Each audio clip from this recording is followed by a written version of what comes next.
आज के एपिसोड में मैं कम बोलूँगी क्योंकि जो हमारी गेस्ट हैं आज, अगर इनको गुस्सा आया तो ये मुझे चेयर से यूँ पटक के फेंक भी सकती हैं। कहने को रेसलर हैं पर दिल इनका नारियल के अंदर के हिस्से की तरह नरम है। We are here to welcome 3-4 Sakshi Malik of India.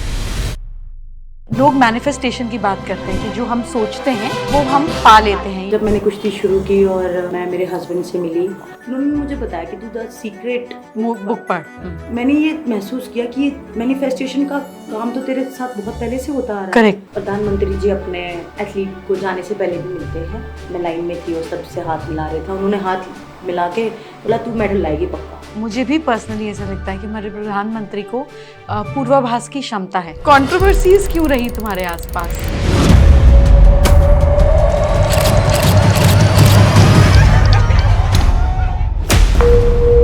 हर एक चीज जो हम करते हैं उसमें कहीं ना कहीं राज छुपे होते हैं। तुम्हारी आंखों की बनावट जो है ये डीप सेट। तुम्हारा रेसलिंग का भी गुस्सा इस बात से शुरू हुआ और तुम दादा दादी से दूर हो गई। तुम उनसे दूर नहीं होना चाहती थी। थोड़ी तो नहीं पड़ी है कहीं से।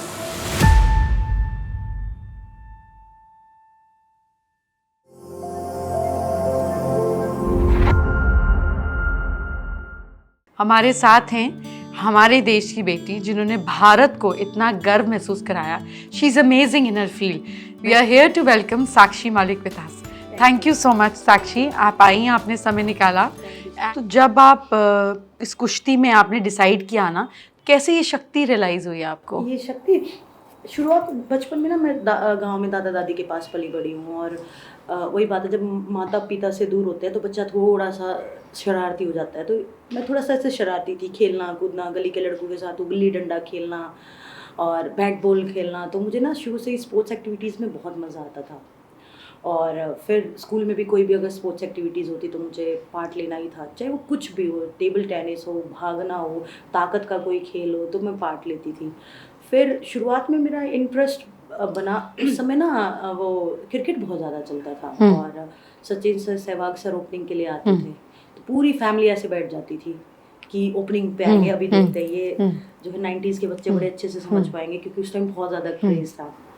तो मेरे को भी लगता था कि मैं भी कभी ऐसा मतलब फेमस कुछ कर पाऊंगी, कुछ ऐसा ना। किस उम्र में लगता था साक्षी? 12-13 साल की थी? 12 साल की थे। मैंने 12 में शुरू कर दी थी, लेकिन वो पहले से ही था कि कुछ करना है, गेम स्पोर्ट्स चुनना है। फिर बहुत ही एक मध्य परिवार से थी मैं, मतलब गांव में पली बड़ी। फिर शहर ले आए कि भाई मम्मी पापा दोनों जॉब कर रहे थे, तो साथ में रहना था। फिर घर के पास में स्टेडियम था, फिर मैं वहाँ खेलने कूदने लगी। तो किसी जो मैंने वहाँ रेसलिंग मैट था और मैंने रेसलिंग ज्वाइन कर ली। तो वहाँ मेरी सीनियर्स ने बताया कि अगर इंडिया में फर्स्ट आओगे और जीत जाओगे ना, तो आपको हवाई जहाज़ में बैठ के दूसरे देश में जाने का मौका मिलेगा। और ये चीज़ मेरे इतनी क्लिक हुई कि यार कहाँ हम नीचे बैठ के ऐसे देखते थे, वो गया हवाई जहाज़, उसमें बैठने वाले आदमी कैसे होते होंगे और कैसे दिखते होंगे, दूसरा देश कैसा दिखता होगा। तो ये चीज़ का ना मेरे बहुत अंदर वो बैठ गया, नहीं मुझे मेहनत करनी है और इंडिया में फर्स्ट आना है और दूसरे देश में जाना है, हवाई जहाज़ में बैठना है। क्योंकि परिवार था, कभी खुद टिकट खरीदने की तो दूर दूर तक भी नहीं सोच सकते थे।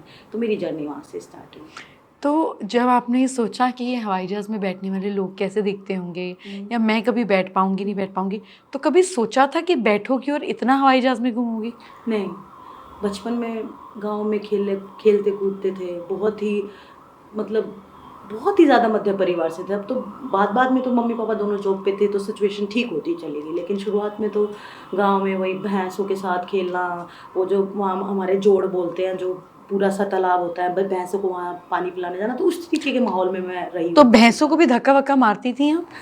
नहीं, बचपन में मैं थोड़ी सी शरारती थी, लेकिन जब मैंने रेसलिंग को चुना ना और मुझे उसमें सब कुछ दिखाई देने लगा, मुझे उससे बहुत ज़्यादा प्रेम हो गया। तो मैंने अपनी लाइफ में ऐसे 360 अपने आप को चेंज होते देखा है। कहाँ मैं थोड़ा बचपन में बहुत ज़्यादा मतलब शरारती थी, बच्चों को बाल भी खींच जाती थी खेलते कूदते, क्योंकि घर से दूर थी, पूरे मज़े थे, दादा दादी बहुत प्यार करते थे। फिर धीरे धीरे कुश्ती ज्वाइन करने के बाद फिर तो मेरा जो 360 का चेंज मैंने अपने आप में देखा है ना, अब तो मैं पूरा एक डिसिप्लिन और एक लाइन पे चलने वाली लड़की हूँ। लोग मैनिफेस्टेशन की बात करते हैं कि जो हम सोचते हैं वो हम पा लेते हैं या वो हमारे साथ घटित हो जाता है। तो ये तब तुमको कब ऐसा एहसास हुआ हुआ कि जो मैं ये सोच रही हूँ ये संभव है कि मैं इंडिया के लिए मेडल जीत सकती हूँ, मैं देश का नाम रोशन कर सकती हूँ, मैं हवाई जहाज में दूसरे शहर घूम सकती हूँ, इसको पूरा करने के लिए तुमने क्या प्रोसेस को मेंटली फॉलो किया? सबसे पहले तो मुझे जब मैंने कुश्ती शुरू की और मैं मेरे हस्बैंड से मिली, उन्होंने मुझे बताया, क्योंकि उनको दिख रहा था कि ये बहुत ज़्यादा कुश्ती के लिए डेडिकेटेड है। कितना एज गैप है? हमारे में मेरे हस्बैंड मेरे से 2 महीने बड़े हैं। बस? मैं उनसे 2 महीने बड़ी हूँ, सॉरी। ओ, और उनको तुम में दिखने लग गया? हाँ, कि रेसलिंग वो भी करते थे, वो भी अर्जुन अवार्डी हैं, मेरे फादर इन लॉ भी अर्जुन अवार्डी हैं, ओलंपियन है। मतलब हमारा इंडिया का एकमात्र ऐसा घर है जिसमें 3 अर्जुन अवार्ड। ओ वंडरफुल। और किसी के घर में नहीं है, बाप भी, बेटा भी, फिर जो बहू आई वो भी। तो ऐसा कोई घर नहीं है। तो हम रेसलिंग में ही हैं सारे। तो मैं उससे मिली तो एक्चुअली उसको तो ज़बरदस्ती लगाया गया था, उसको क्रिकेट बहुत ज़्यादा पसंद था। तो फादर इन लॉ कुश्ती करते थे तो मतलब कि तू भी कुश्ती कर, पहले वाले पेरेंट्स थोप देते थे, लेकिन मैं खुद के इंटरेस्ट से थी कि मुझे कुछ ना कुछ ऐसा चुनना है जिसमें मेरा नाम बन सके। फिर उन्होंने मुझे बताया कि तू द सीक्रेट बुक पढ़, और कुछ मुझे ऑडियो भी भेजी उन्होंने। तो मैंने सुना, जब मैंने वो सुना ना तो मैंने ये महसूस किया कि ये मैनिफेस्टेशन का काम तो तेरे साथ बहुत पहले से होता आ रहा है। करेक्ट। क्योंकि मैं किसी भी तरीके को सोचती थी, फॉर एग्जाम्पल मान लो अगर मैं प्लेन को देख रही थी ना, मेरे अंदर एक ये ऐसे तरीके का भाव आता था कि कब वो अट्रैक्शन वाला, कि मैं उसको अट्रैक्ट कर रही हूँ अपनी तरफ। एक तो नेगेटिव वाला होता है कि यार नहीं बैठ पाएंगे, ये वो।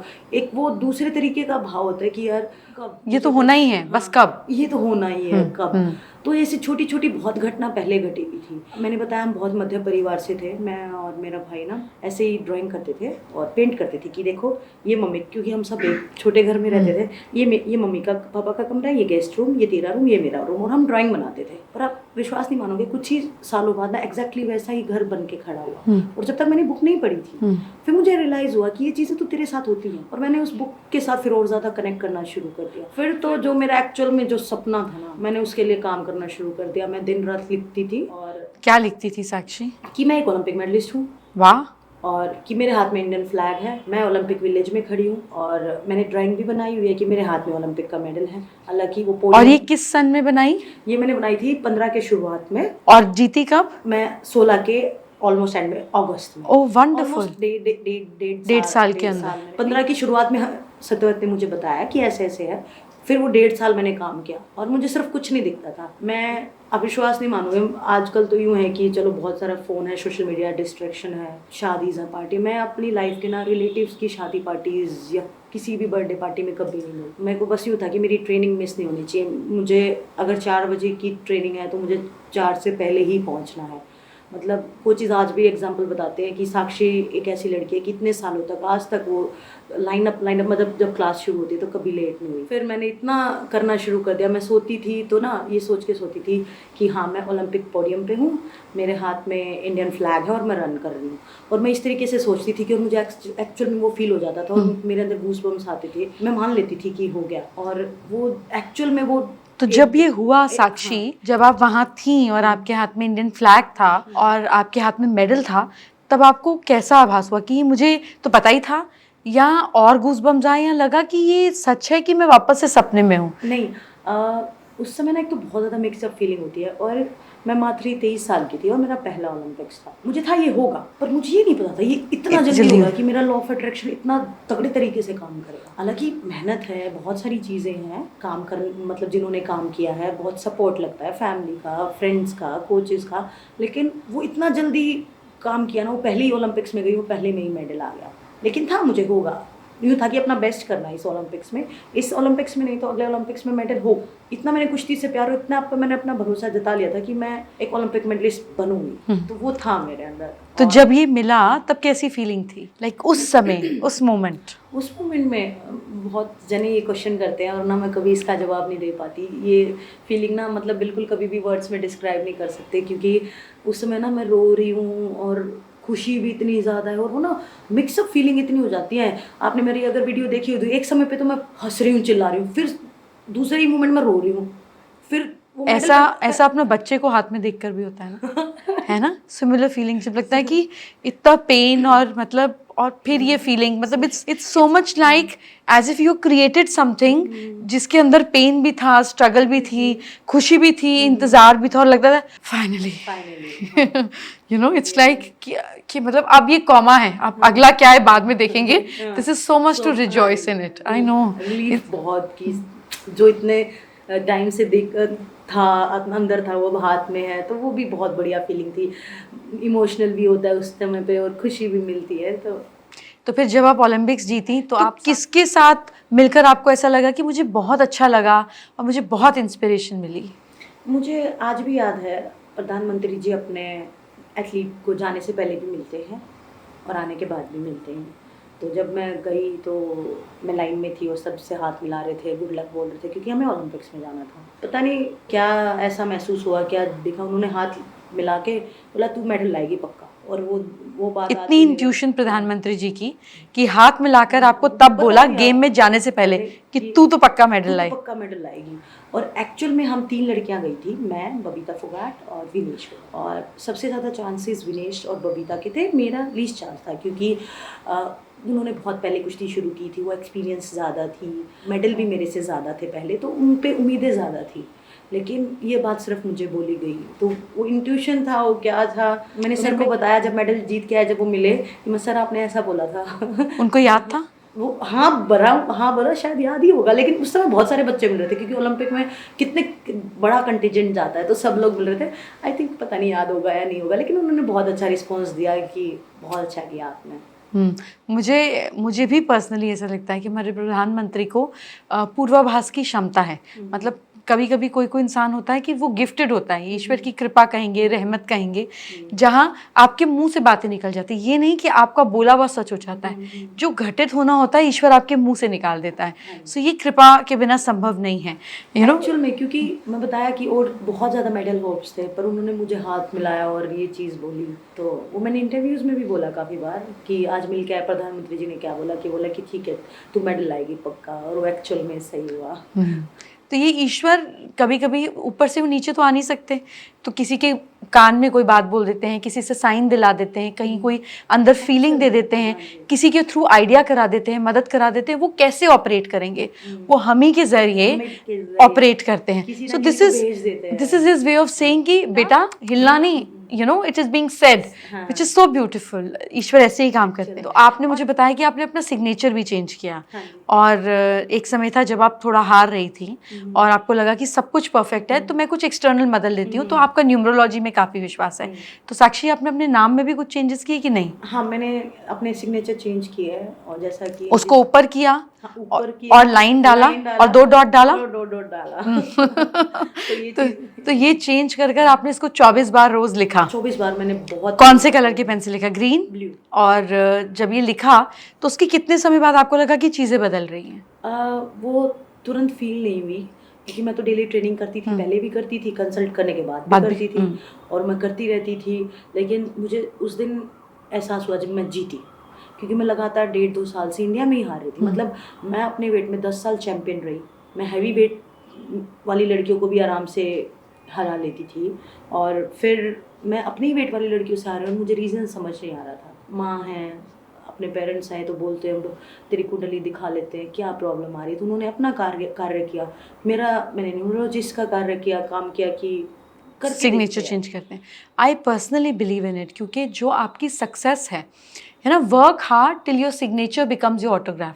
हमें तब तक मेहनत करनी होती है जब तक हमारा साइन हमारा ऑटोग्राफ ना बन जाए. तो जो सेलिब्रिटीज़ होते हैं, जिन लोगों को कुछ बनना होता है, जिनके लोग ऑटोग्राफ मांगे, नटशेल बात, उनके सिग्नेचर्स उनके लिए मैजिकली काम करते हैं. क्योंकि सिग्नेचर ना सिर्फ आपकी ऑटोग्राफ यानी कि आपकी पब्लिक इमेज को रिफ्लेक्ट करते हैं, बल्कि सिग्नेचर आपकी फाइनेंशियल पोजीशन को भी रिफ्लेक्ट करते हैं. बैंक में पैसा आता है, निकालने के लिए चेक लेना पड़ता है, प्रॉपर्टी खरीदते हैं, पेपर पे साइन करना पड़ता है.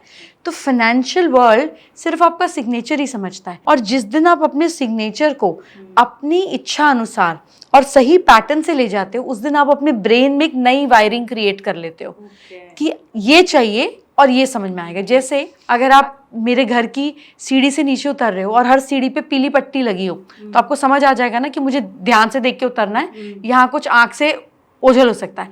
एक बड़ा सुंदर सा बोर्ड हो और उसके ऊपर डेंजर का साइन बना हो, तो आप उसको हाथ नहीं लगाओगे, आप यूं होके निकल जाओगे, क्योंकि वो साइन आपके दिमाग में फीडेड है कि डेंजर का साइन मतलब करंट आ सकता है, कोई चीज गड़बड़ है। तो हमारा ब्रेन सिर्फ सिंबल्स को समझता है, शब्दों को नहीं समझता है। इसीलिए जब आप लॉ ऑफ अट्रैक्शन में ड्राइंग कर रही थी अपने घर को बनाने के लिए 3 बेडरूम हाउस में या 4 बेडरूम हाउस में, मम्मी पापा का, गेस्ट का, मेरा, ब्रदर का, तो इसको सिंबल समझ में आता है, इसको वर्ड्स समझ में नहीं आते। वर्ड्स हमारे चेतन मन की बात है, अवचेतन मन को सिर्फ सिंबल समझ में आते हैं। तो ड्राइंग और विजन करना, इसको समझ में आता है हम। तो मुझे आपसे पूछना था कि ये आपके हस्बैंड के साथ जब प्यार मोहब्बत की बात होती है और कभी कभी अग्रीमेंट और डिसएग्रीमेंट होता है, तो कुश्ती कितनी जल्दी उतर आती है सिचुएशन में? एक्चुअल में नहीं आती, बिल्कुल नहीं। एक तो मतलब हैवी वेट के थे 97 किलोग्राम के, और अपने वेट में वो भी काफ़ी साल 10 साल तक चैंपियन रहे, 10 साल लगातार नेशनल चैंपियन और फिर इंटरनेशनल अर्जुन अवार्डी। तो एक तो मेरा नेचर तो बिल्कुल ही ऐसे है जैसा आपने बताया ना, दिल, मैं ये सोचती हूँ अगर मैं थोड़ा सा, मेरा दिल मजबूत होता ना, तो मैं शायद और ओलंपिक्स में मेडल जीत सकती थी। मुझे घबराहट बहुत, जैसे कमज़ोर दिल बोल देते हैं कि दिल नहीं है इसमें, तो जब भी डर जाएगी, उस तरीके का थोड़ा सा दिल है मेरा। कुछ तो मैं आर्ग्यूमेंट नहीं करती हूँ, कुछ हस्बैंड भी थोड़े से सिमिलर है, उनको थोड़ा बहुत गुस्सा आ जाता है, लेकिन मेरे को बिल्कुल नहीं आता, तो वो फाइट कभी होती नहीं है। हाँ, थोड़ी बहुत डिसएग्रीमेंट होती है, वो फिर एक आध दिन ना बोल करके और वो फिर अपने आप ही बोलना स्टार्ट। मतलब हमने आपस में एक दूसरे को यूएस में देखा था एक ट्रेनिंग कैंप। तो लव एट फर्स्ट साइट नहीं, वो भी एक हम, मेरी स्टोरी है कि हम ना 8th क्लास से सेम स्कूल में थे। तो कभी वो 1-2 बार स्टेज पे थोड़ा सा अवार्ड मिले होंगे, तो उसने को ध्यान हो गया कि एक लड़की है। फिर जब बड़े हुए, सीनियर लेवल मतलब पहुँचे, तो उन्होंने फेसबुक पे फ्रेंड रिक्वेस्ट भेजी, तो वहाँ मैंने काफ़ी दिन बाद मतलब एक्सेप्ट की, फिर मैसेजेस पे बात होने लगी। तो यूएस में मिले, तो वो फर्स्ट टाइम वाला यूँ लगा लो कि ठीक है भाई, तुम सही हो। हाँ, तुम सही हो। तो एक्चुअली में वो बहुत स्मार्ट है, मतलब पता Good नहीं looking. क्या ही दिखा मेरे नहीं, में। तुम इतनी सुंदर हो, क्या बेकार की बात है। तो देखो नहीं, सच में मैं तो तुमको निहार ही रही हूँ। मन की सुंदरता सबसे ज्यादा अच्छी होती है कि आप कैसे इंसान हो। पर मन की सुंदरता तो चेहरे पे भी दिखती है, आचरण में भी दिखती है, स्माइल में भी अच्छा, दिखती मैं है। अगर कुछ नहीं बोलती तो आप मेरे को पढ़ के बता सकते थे। मैं अभी भी पढ़ के बताऊंगी, तुमने बोला ही क्या है, और मैंने बोलना शुरू कहाँ किया है। खेल अभी बाकी है। तुम्हारा बिना पैर पकड़े भी मैं पॉइंट ले लूंगी। चलो ठीक है, मजा आएगा अभी। हाँ, मजा आएगा। ठीक है, हो जाए फिर 2-2 हाथ। तो देखो, एक छोटी सी गेम खेलेंगे, पर उससे पहले तुमको एक सरल सिंपल तरीका समझाती हूँ। जब मैं तुम्हारा चेहरा देख रही हूँ, तो तुम्हारा राइट कान जो है ये खुला है और तुम्हारा लेफ्ट कान जो है ये ढका हुआ है। तुम उल्टा भी कर सकती थी, तुम ये भी खोल सकती थी और ये भी दिखा सकती थी। जैसे मेरा भी राइट जो है मैं बाल पीछे रखती हूँ, लेफ्ट मेरे जो है वो आगे रहते हैं। लेफ्ट साइड जो है हमारी बॉडी की ना, ये हमारी पर्सनल साइड होती है। राइट साइड जो होती है हमारी प्रोफेशनल साइड होती है। तो जब भी कोई तुमको प्रोफेशनल एडवाइस देगा ना कि तुझे ऐसे कर लेना चाहिए, अपनी गेम में ना ये चेंज कर ले, या ऐसे कर ले, या इस तरीके से करना चाहिए, तुम उस बात को सीरियसली लोगी, उस पर अध्ययन करोगी, उसको सुनोगी, उसको समझोगी। जैसे कोई तुम्हें पर्सनल लाइफ में बोलेगा ना कि अरे यार तू ऐसे कर ले, तू थोड़ा थोड़ा खाना भी बना लिया कर, या तू ये क्यों नहीं करती, बकवास मत कर, अपने काम से काम में मतलब रख। क्योंकि there is nothing in life जिसको हम कहेंगे कोइंसिडेंस है। हर एक चीज़ जो हम करते हैं उसमें कहीं ना कहीं राज छुपे होते हैं। जैसे तुम्हारी आंखों की बनावट है, तुम्हारी आंखों की बनावट जो है ये डीप सेट है, यानी कि आंखें जो है ये अंदर की तरफ है। तो ऐसे लोग जो होते हैं ये बहुत इमोशनल होते हैं, बहुत सेंसिटिव होते हैं, इन्हें अपने दिल की बात को जल्दी बोल देना पसंद नहीं होता।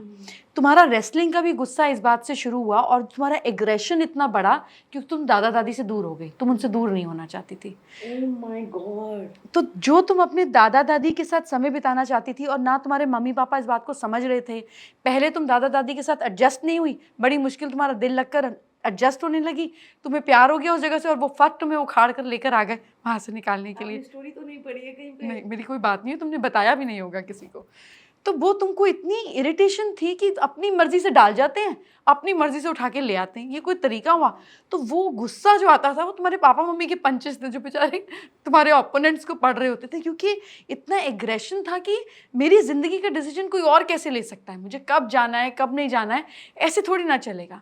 सो वो जो कश्मकश थी उसने उस एग्रेशन को तुम्हारी अमेजिंग गेम में बना दिया।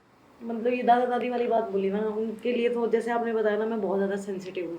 मतलब अगर मैंने अपने जीवन में सबसे ज़्यादा प्यार किया ना, तो मैंने मेरी दादी से किया।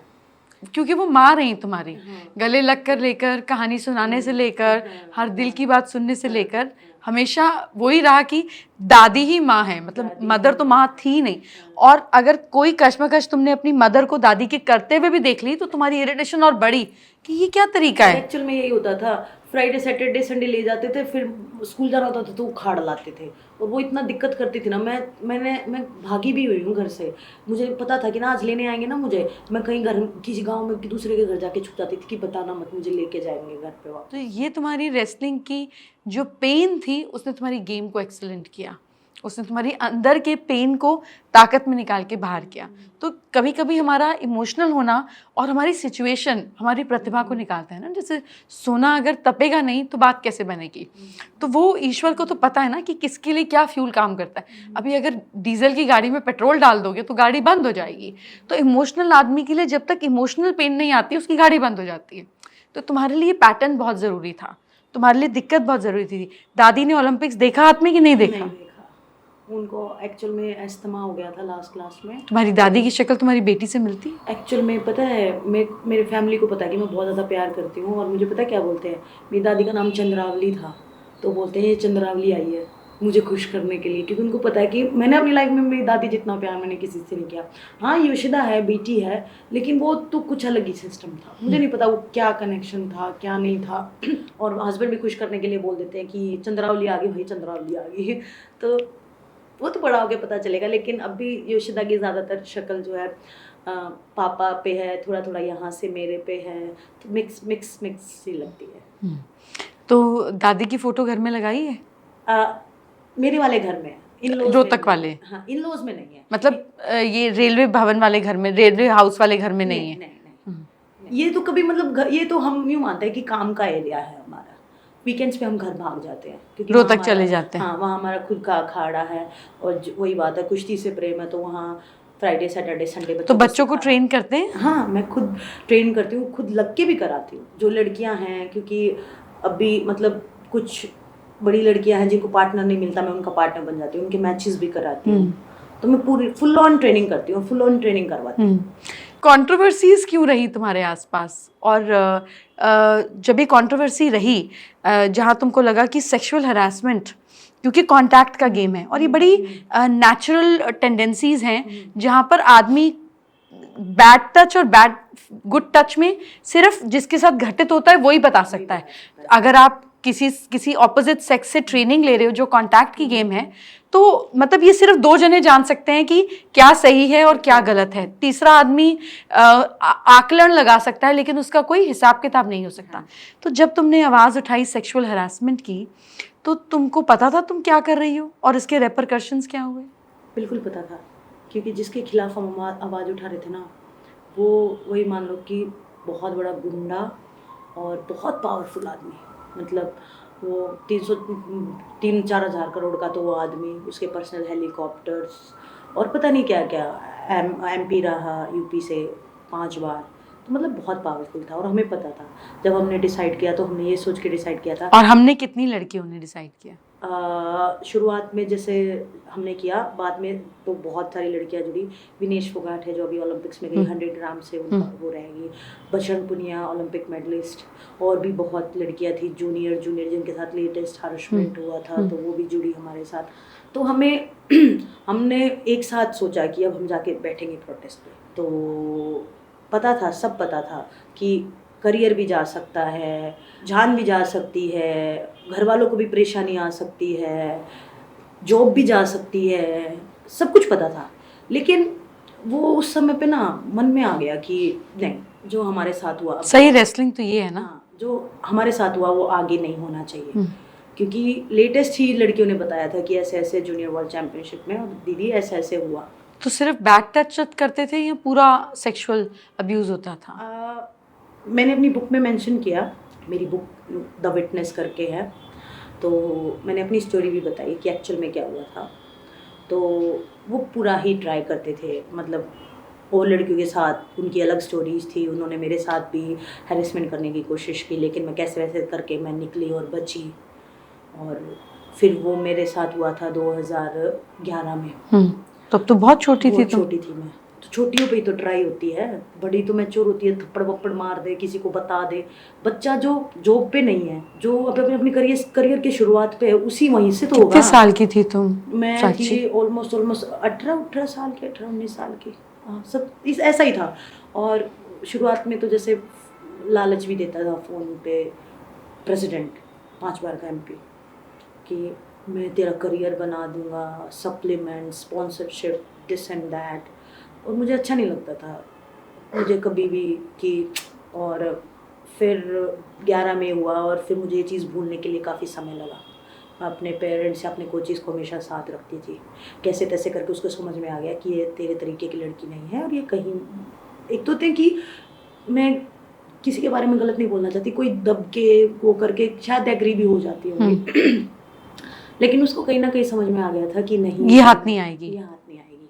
तो धीरे धीरे वो मैंने डिस्टेंस बनाया और उस चीज़ सिचुएशन को नॉर्मलाइज करने की कोशिश की, क्योंकि जहाँ कुश्ती खेलनी है वहाँ वो आदमी है, बाहर ट्रैवल करके जाना है इंटरनेशनल टूर्नामेंट में वहाँ वो आदमी है। तो कैसे बचो? वो चीज़ को मैंने ऐसा फील करवाना शुरू कर दिया खुद को भी और अगले को भी कि कुछ भी नहीं हुआ था, समझ रहे हो। और वो नॉर्मलाइज होने में ना वो बहुत सारा समय लग गया, 11, 12, 13, 14, 2015, 16 काफ़ी समय लगा। 14-15 के बाद तो मैं नॉर्मल थोड़ा सा होना स्टार्ट हुई थी, 3-4 साल बाद। तो फिर बस तो फिर स्टोरीज ना लगातार सुनने में आती थी, कभी कोई लड़की बता रही है, कभी कोई बता रही है। और फिर मुझे यूँ हुआ कि एक तो हैरेसमेंट तो सबसे इम्पोर्टेंट था ही जो वहाँ ख़राब था फेडरेशन में।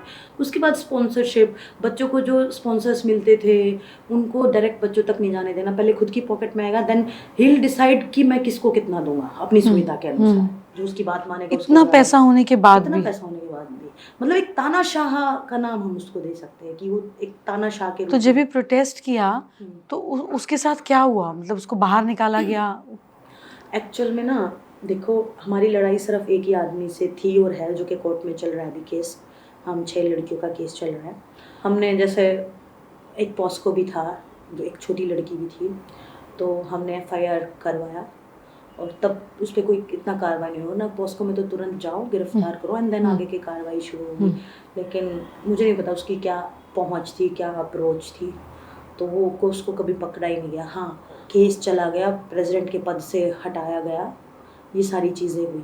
और उसने बदला लेने की कोशिश की, फ़ोन करके धमकियाँ, गालियाँ? नहीं, उनको जो हम बैठे थे ना उनमें से बहुत सारे का समझ में आ गया था कि ये टूटने वाले नहीं है। बहुत सारी लड़कियां उसने प्रोटेस्ट के दौरान तोड़ ली। जो लड़कियां प्रोटेस्ट पे बैठती थी वो फ़ोन पे नहीं उठा रही थी, क्योंकि उनको तोड़ लिया था। तोड़ना मतलब डरा के, धमका के, पैसे का लालच देके। जो पोस्को की लड़की है ना, उसने पहले केस डाला और फिर उसने वापस लिया। उसके घर के बाहर 3-3, 4-4 गाड़ियाँ, घुमाना, डराना, धमकाना उसके फादर को। उसने तो डर में अपना केस ही वापस ले लिया। तो बहुत सारी लड़कियों को उसने तोड़ने की कोशिश की, लेकिन कुछ हम जो बची उनका केस चल रहा है। और देखो अभी क्या होने वाला है। बच्चों का नाश कर रहे हैं। उनको जो एक्चुअल में बेनिफिट मिलना चाहिए, जो उनको स्पॉन्सरशिप, जो उनको बढ़ावा मिलना चाहिए, वो नहीं मिल रहा है। टाटा मोटर्स ने एक स्कीम चलाई थी कि जो ओलंपिक लेवल का रेसलर है उसको इतना देंगे, उसको इतना देंगे, उसको इतना देंगे। अमाउंट डिसाइड किया था पर ईयर के लिए, आज तक पैसा नहीं आया है। और जबकि हमें उसकी प्रमोशन करने गए थे, टाटा मोटर्स की टाटा मोटर्स की प्रमोशन करने गए कि ट्रक व्रक के साथ पिक्चर खिंचवाया। और क्योंकि उन्होंने एथलीट को सपोर्ट करना था कि हम एथलीट्स को सपोर्ट करेंगे, नेशनल लेवल वाले को इतना, इंटरनेशनल वाले पर को पैसे नहीं मिले।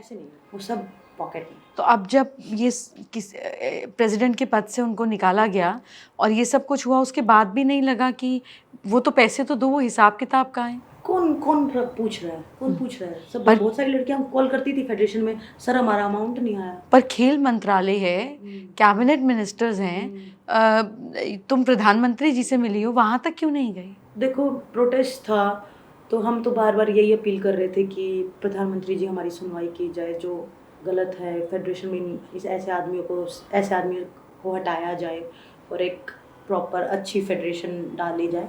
तो रिक्वेस्ट तो हम कर रहे थे बार बार। तो खेल मंत्री मिलने आए उस समय पे जो थे? नहीं, हम मिलने गए थे हम रिक्वेस्ट करने गए थे, उन्होंने भरोसा भी दिया कि सब ठीक होगा, इसको निकालेंगे।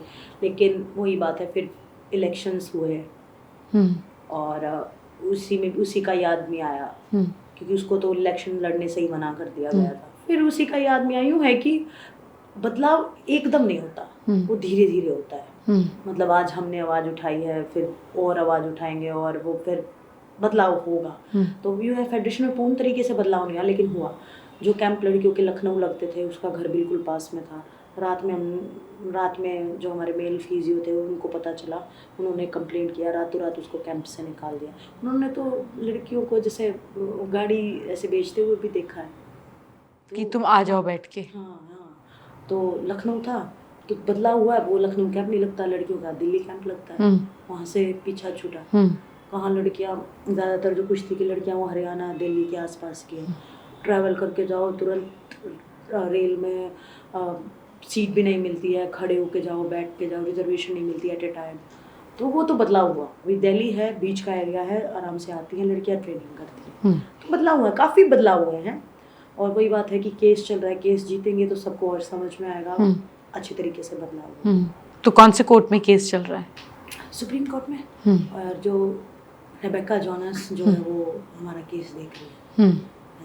बहुत बढ़िया। ईश्वर करे, मैं प्रार्थना करूं कि सच्चाई की जीत हो हर बार की तरह, और हर बार मल्टी कलर्ड या ब्यूटीफुल कलर्स के साथ रंग बिरंगे तरीके से तुम जीत को चूमती भी आओ, और ईश्वर इस काम को जल्दी सफलतापूर्ण करे, ताकि ज़िंदगी का एक पड़ाव ख़त्म होकर दूसरा पड़ाव आगे चले।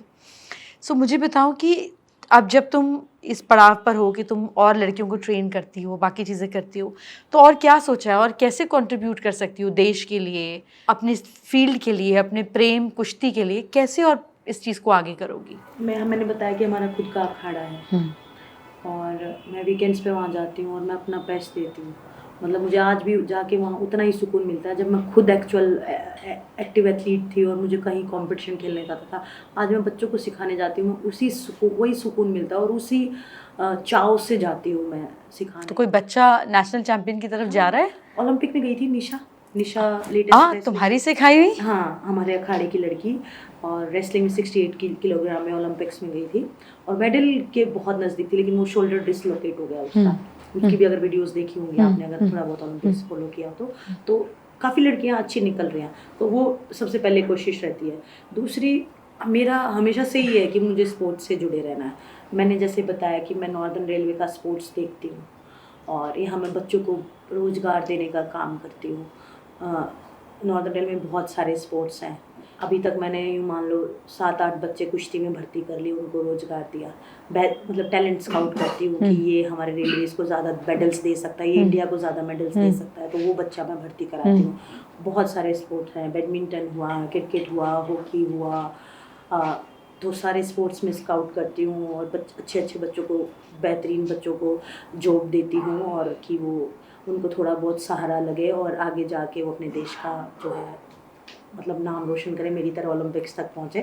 तो अभी तक तो मैं इतना ही कर पा रही हूँ, लेकिन जैसे अभी आप पूछ रहे थे कि और क्या मैनिफेस्ट कर रहे हो आप, क्योंकि मुझे लगता है कि ये तो मेरी ज़िंदगी यहाँ तक तो नहीं रुकनी चाहिए कि वहाँ ट्रेनिंग सिखा रही हूँ, यहाँ जॉब काम कर रही हूँ, ग्रोथ कैसे होगी, है ना, ग्रोथ की तरफ कैसे जाऊँ कि और आगे।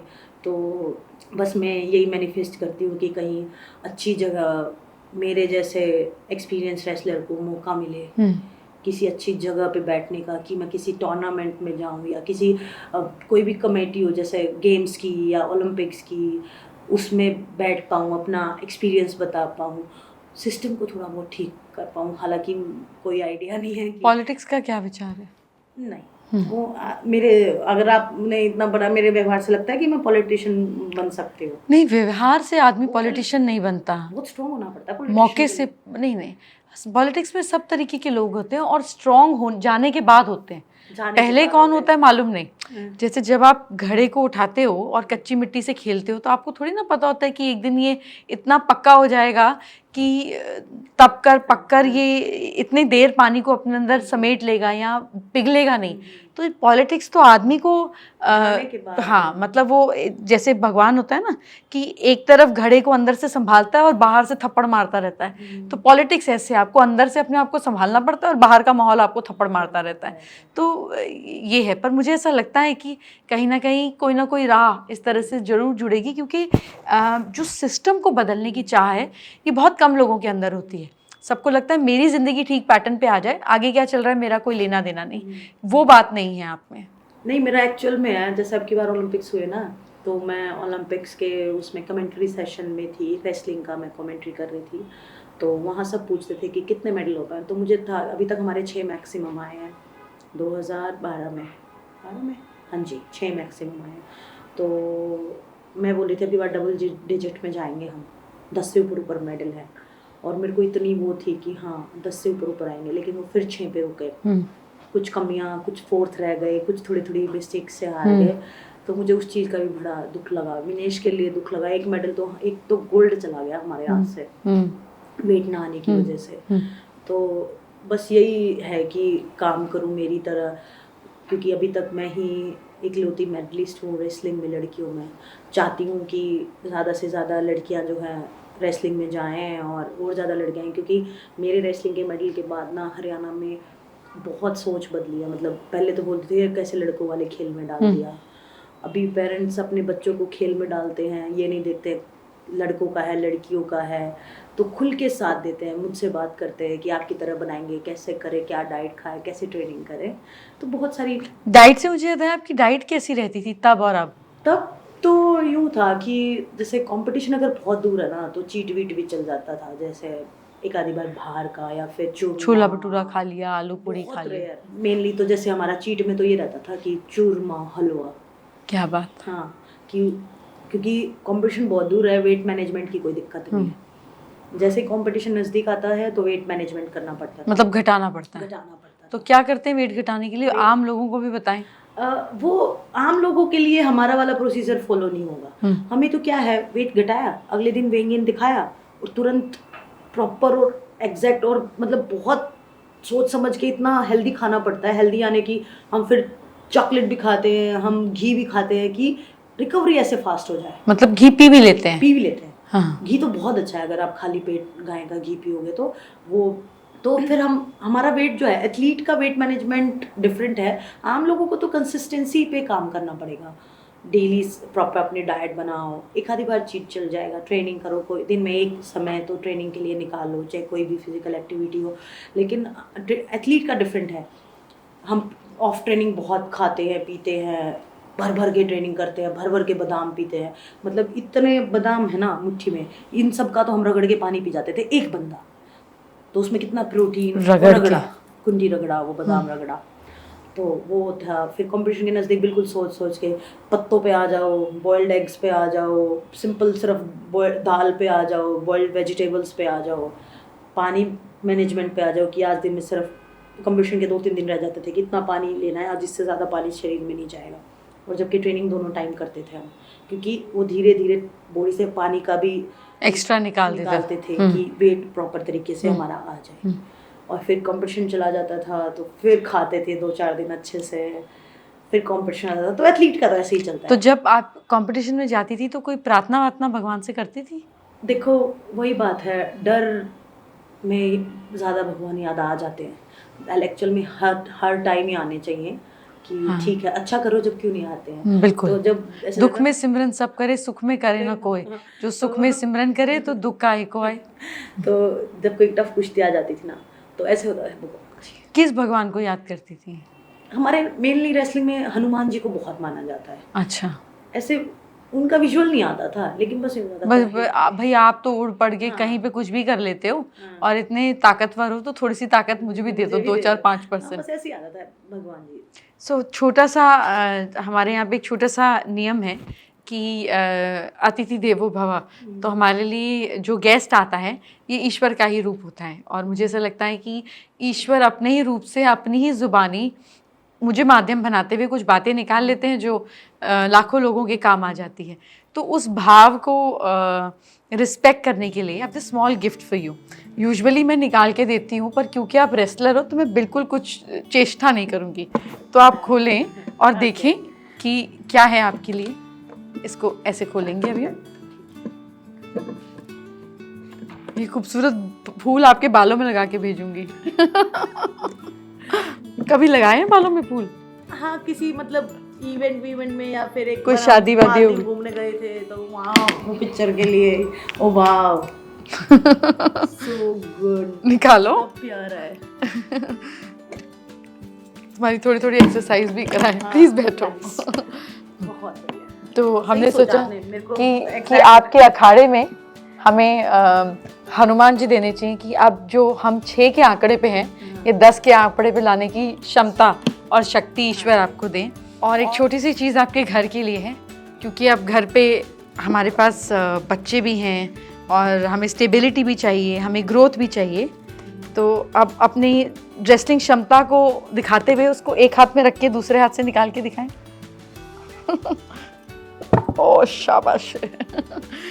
तो ये महादेव आपको शक्ति दें, स्टेबिलिटी दें, और जो ग्रोथ आपको चाहिए वो पेशेंस और ग्रोथ आपकी ज़िंदगी में आए। इस छोटी सी कोशिश के साथ में मुझे लगा कि ईश्वर के ये 2 स्वरूप आपके घर पर ज़रूर आने चाहिए, ताकि हर समय आप ग्रो करें और हमारे देश का नाम रोशन करें और अपनी दादी का नाम रोशन करें, ताकि चंद्रवली जी जहाँ पे भी हों वो देख के कहें। मुझे एक्चुअल में लगता है कि वो मुझे देखती हैं। हाँ, और क्योंकि वो मुझे रास्ता दिखाती हैं क्योंकि पूर्वज कहीं जाते नहीं हैं, या वो वापस आ जाते हैं या वो आसपास से ध्यान रखते हैं। तो एंजल्स का एक फॉर्म हमारी ज़िंदगी में हमारे पूर्वजों का भी होता है। तो जब वो बहुत लाइट फॉर्म में चले जाते हैं तो बस आसपास रहकर हमें शक्ति देते हैं, आइडियाज़ देते हैं, सही लोग देते हैं, हिम्मत देते हैं।